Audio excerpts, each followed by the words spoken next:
Electronic মিডিয়ার সাংবাদিকরা রাষ্ট্রপতি পদেও সরাসরি জনগণের নির্বাচন করার সুপারিশ করেছেন বলে জানিয়েছেন নির্বাচন ব্যবস্থা সংস্কার কমিশনের প্রধান ডক্টর বদিউল আলম মজুমদার।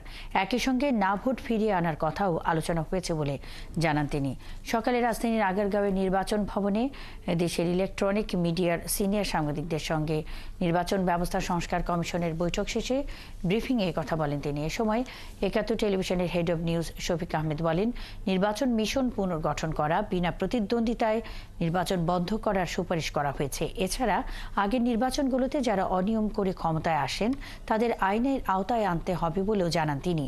অবাধ, অংশগ্রহণমূলক এবং নিরপেক্ষ নির্বাচনের জন্য সুপারিশ সহ প্রতিবেদন প্রণয়নের লক্ষ্যে নির্বাচন ব্যবস্থা সংস্কার কমিশন কয়েকদিন আগেই ধারাবাহিক এই সংলাপ শুরু করেছে।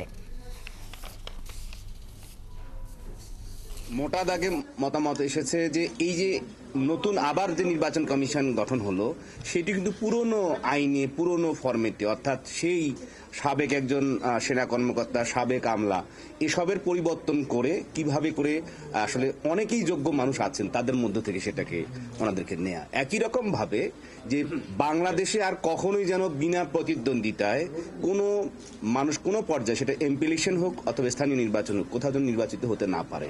এবং যারা নির্বাচনের কারচুপির সাথে জড়িত শুধুমাত্র রিটার্নিং অফিসার থেকে নয়, শুধু সরকারের প্রধান বা সরকারের অন্যান্য পর্যায় থেকে নয়, এগুলো নির্বাচন কমিশনে যারা দায়িত্ব পালন করবেন তাদেরকেও শাস্তির আওতায় আনতে হবে। কিছু কিছু গুরুত্বপূর্ণ বিষয় তারা গুরুত্বপূর্ণ বিষয় জোর দিয়েছেন, যেমন রাষ্ট্রপতির নির্বাচন। তারা বলছেন সরাসরি আসন হওয়া দরকার, এবং ওনাদের কেউ কেউ বলছেন কোন নির্বাচনেই যেন পরোক্ষ না হয়, প্রত্যক্ষ হয়, প্রত্যেকের কনস্টিটিউয়েন্সি থাকে।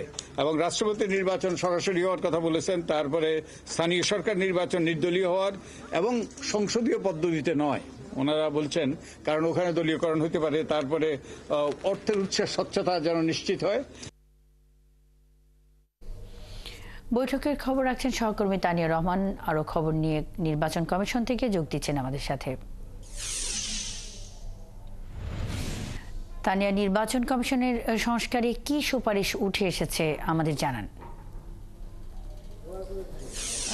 ধন্যবাদ শামীমা রমনী। আসলে কি সুপারিশ উঠে এসেছে সেটা কিন্তু কিছুক্ষণ আগে আপনি প্রচার করেছেন। অর্থাৎ এখানে আজকে যারা গণমাধ্যম প্রতিনিধিরা এসেছেন তারা কিন্তু পরিষ্কারভাবে বলেছেন যে যেহেতু নির্বাচন কমিশন নিয়োগ নিয়ে বরাবরের মতো একটি প্রশ্ন থেকে যায়, কারণ এর আগের নিয়োগের ক্ষেত্রে দলীয় প্রাধান্য পেয়েছে মতামতগুলো, অথবা সরাসরি দলীয় কোনো ব্যক্তিকে নির্বাচন কমিশনার হিসেবে নিয়োগ দেওয়া হয়েছে। এরকম নানা জটিলতার কারণে এবং নানা ধরনের প্রশ্নের কারণে কিন্তু নির্বাচন কমিশন নিয়োগ আইনটি সংস্কার করা জরুরি বলে কিন্তু তারা পরিষ্কার করে জানিয়ে দিয়েছেন।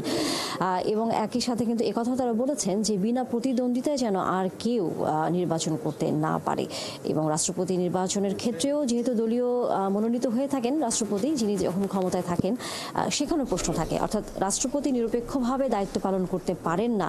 বিভিন্নভাবে রাজনৈতিক দলগুলোর কিন্তু এক ধরনের মতামত এর আগে থেকেও ছিল, আজও কিন্তু সেটি অনেকটা বেশি পরিলক্ষিত হয়েছে। অর্থাৎ রাষ্ট্রপতিকেও যেহেতু তিনি সর্বোচ্চ ক্ষমতার অধিকারী দেশের, তাই তিনিও যাতে কোনোভাবে দলীয় কোনো মনোনয়ন নিয়ে নির্বাচিত না হন, তাহলে দলীয় প্রভাব মুক্ত হয়ে তিনি কাজ করতে পারবেন। এই বিষয়টি কিন্তু বারবার সামনে এসেছে। আর আরেকটি বিষয় আসলে না বললেন না, সেটি হচ্ছে যে বিনা প্রতিদ্বন্দ্বিতার কথা ক্ষেত্রে কিন্তু আবারও তারা বলেছেন যে এর আগেই বেশ কয়েকটি নির্বাচনের সময় দেখা গেছে যে বিরোধী দল অথবা সেখানে অন্য কোনো রাজনৈতিক দল আসনে নির্বাচন না করার কারণে ক্ষমতাসীন দলের প্রার্থীরাই আসলে নির্বাচিত হয়ে আসেন। সেটি এক অর্থে জনগণের ভোট প্রয়োগ করার ক্ষেত্রে বাধা হয়ে দাঁড়ায়, অর্থাৎ সেখানে জনগণের অংশগ্রহণ থাকে না।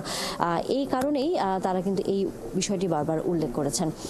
আর আরেকটি বিষয় একটু বলে রাখি, সেটি হচ্ছে এর আগে এই নির্বাচন ব্যবস্থা সংস্কার কমিশনের একজন সদস্য তিনি কিন্তু বলেছিলেন যে স্থানীয় সরকার যে সকল নির্বাচনগুলো হয়ে থাকে সেগুলো যেন একদিনে করা হয়, তাহলে জনবল, তাহলে নির্বাচনী ব্যয় সেটি কমিয়ে আনা সম্ভব হবে। যদিও সেই বিষয়টি আবার পরক্ষণেই এখানকার যিনি প্রধান রয়েছেন এই সংস্কার কমিশনের, তিনি কিন্তু আবার বলেছেন এটি তার ব্যক্তিগত মতামত, মতামত, এটি নির্বাচন সংস্কার কমিশনে আসলে আলোচনা হয়নি বা এই বিষয়টা নিয়ে এখনো তারা ভাবছেন না, এতটুকু আসলে মোটামুটি তারা জানিয়েছেন। এবং একই সাথে বারবারই কিন্তু বলা হয়েছে যে সাধারণ ভোটাররা যাতে নির্বিঘ্নে ভোট দিতে পারেন, কোনো ধরনের ভয়ভীতির ঊর্ধ্বে থেকে তারা নির্বাচনে তাদের পছন্দের প্রার্থীকে ভোট দিতে পারেন, এই বিষয়টি নির্বাচন কমিশনকেই কিন্তু নিশ্চিত করতে হবে। তাই আইন শৃঙ্খলা বাহিনীর সদস্যদের নির্বাচন কমিশনের অধীনে রাখবারই কিন্তু আসলে কথা বারবার উঠে এসেছে, এর আগেও আমরা দেখেছি। এখন আসলে নারী নেতৃত্বের সাথে বৈঠকে বসবে কিছুক্ষণের মধ্যে নির্বাচন কমিশন, এই সংস্কার কমিটি।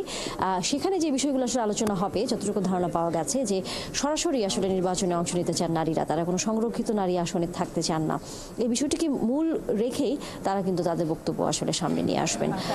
আমরা আসলে সেখানে খবর রাখতে থাকুন, নিশ্চয়ই এই বিষয়ে আরো জানবো আপনার মাধ্যমে, দর্শকদের জানাবো। ইসি সংস্কার কমিশনের সংলাপের বিস্তারিত তথ্য নিয়ে তানিয়া রহমান আমাদের সঙ্গে এতক্ষণ যুক্ত ছিলেন।